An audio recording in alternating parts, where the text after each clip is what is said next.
Bonjour à tous, bienvenue sur ce vidéo de la leçon 6 dans le cadre du cours Commercialisation de la mode au gros.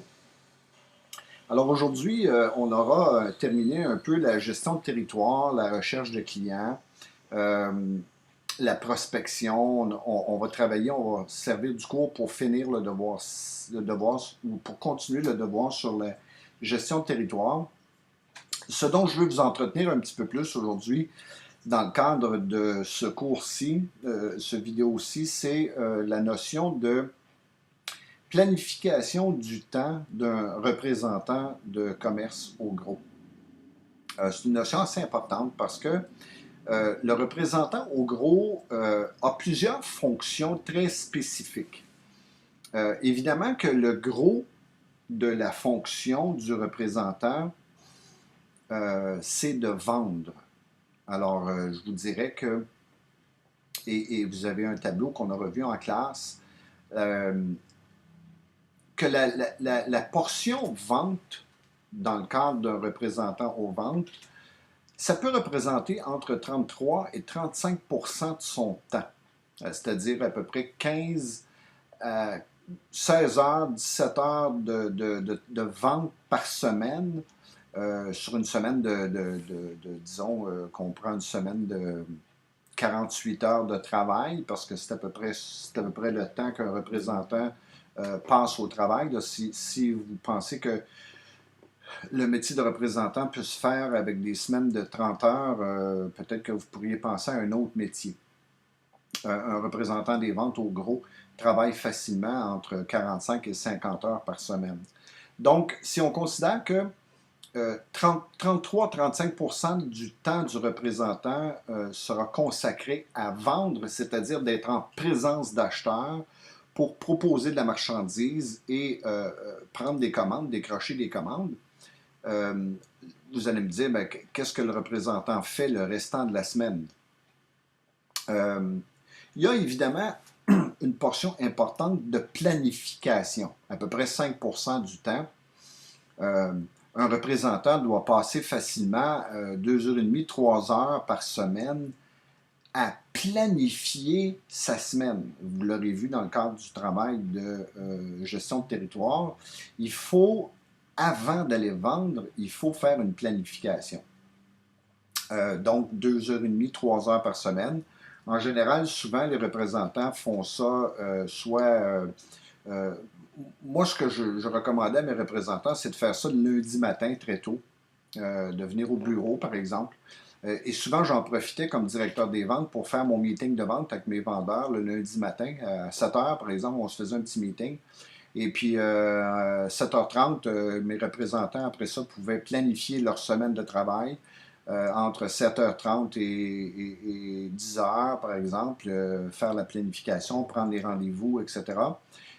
Parce que, de toute façon, un acheteur ne voudra pas vous rencontrer le lundi matin 8 heures. Ce sera exceptionnel.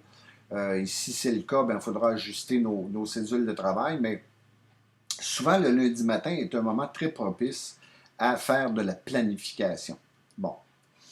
Ensuite, quelles sont les autres fonctions, les autres tâches du représentant, outre de planifier et de vendre? Ben, il y aura une portion qu'on appelle à peu près service, qui pourrait représenter à peu près 4-5 heures semaine, où là, ben, on fait du service après-vente, on va dans les boutiques vérifier notre marchandise, voir si notre marchandise se vend bien. On peut aller faire un petit peu de formation aux employés en boutique sur la vente de nos produits. Donc, vraiment, là, se consacrer à ce qu'on appelle le service après-vente, on le verra dans le cadre de, de la, de la présentation de vente. Qu'est-ce que ça veut dire faire du service dans le cadre du métier de représentant? Donc, un 5 à 6 heures de service. Il y aura une portion aussi qui sera gérée, qui sera consacrée à faire la gestion des commandes qu'on aura prises. Alors, s'assurer d'un suivi sur la gestion des commandes. Est-ce que le stock est bien placé? Est-ce que le stock est bien livré? Est-ce que le stock est en voie d'être livré?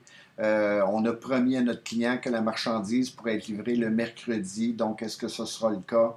Donc, vraiment faire de la gestion et du suivi sur les commandes qu'on aura prises avec nos acheteurs.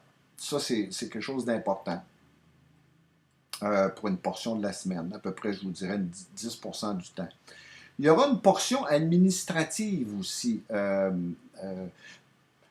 Faire des demandes de crédit aux clients, aller vérifier des erreurs de facturation, une portion qu'on appelle administration, administration des commandes, rédiger ses bons de commande, envoyer ses bons de commande aux fournisseurs.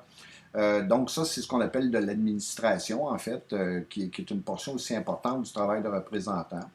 Euh, il ne faut certainement pas oublier la portion de déplacement. Parce que oui, il faut aller vendre, mais souvent, on aura des territoires quand même assez vastes à couvrir. Donc, dépendant des territoires qu'on a, il y aura une portion de déplacement qui est quand même assez important. Je vous dirais 7-8 heures semaine de déplacement là, dans des territoires moyens. Et ça, il faut le rentrer dans notre planification, dans la gestion de notre temps, parce que si on fait des choses trop serrées, ça devient très désagréable. Il y a une portion pause et repas dans la semaine. Ça a l'air niaiseux de le dire, mais il faut les planifier aussi lorsqu'on voyage. Sinon, ben, on n'arrive pas. Puis, bon, une petite portion pour d'autres activités, peut-être des fois sociales. Aller prendre un café avec un client, amener un client dîner, puis à ce moment-là, la pause repas se prolonge un peu parce qu'on discute un peu affaires, un peu de choses amicales avec le client, l'acheteur. C'est des choses qu'on peut faire à l'occasion. Donc, cette gestion du temps-là est quelque chose de vraiment important quand on parle du métier de représentant. Euh, et il faut vraiment, quand on parle du gouvernail, de la gestion du temps, le, le, le succès d'un représentant vient du fait qu'il est capable de bien gérer son gouvernail de la gestion du temps, c'est-à-dire de définir ses objectifs, ses priorités, d'éliminer les activités superflues dans le cadre d'une semaine de travail. Ça, c'est quelque chose qu'il faut vraiment bien maîtriser. L'emploi du temps maximal par mois, par semaine, par jour. Euh, donc, c'est évident que, puis je vous donnais cet exemple, par exemple, moi, j'avais un territoire à couvrir qui était les Laurentides, à partir de Laval jusqu'à, par exemple, Mont-Laurier. Alors, quand on parle de bien gérer son temps, lorsque, par exemple, je décidais de monter à Mont-Laurier le mardi matin pour aller voir mon client de Mont-Laurier, il faut savoir que le temps de voyagement entre Montréal et Mont-Laurier, c'est à peu près 3 heures, si on considère une pause café, là, puis tout ça. Euh, Bien, je ne partais pas de chez moi à 8 heures le matin pour arriver à Mont-Laurier à 11 heures.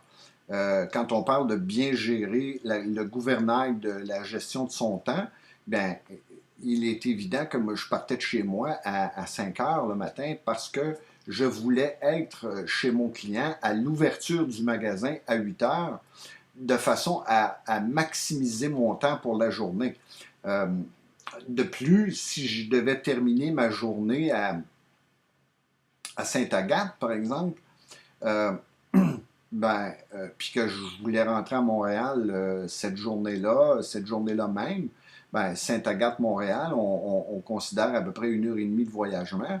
Euh, de façon à maximiser ma journée aussi, je ne m'arrangeais pas pour terminer ma journée à 3 heures pour pouvoir être rendu chez moi à 5 heures, parce qu'une journée de travail, c'est 8 à 5. Non, il m'arrivait de terminer ma journée de travail chez mon client à 5h30 et là, le temps d'arriver à la maison, il était rendu 7 heures le soir. Donc, maximiser sa journée de travail pour du travail, c'est quelque chose qu'il faut vraiment être capable de bien faire, là, autant pour chaque journée que pour chaque semaine, que pour le mois au complet.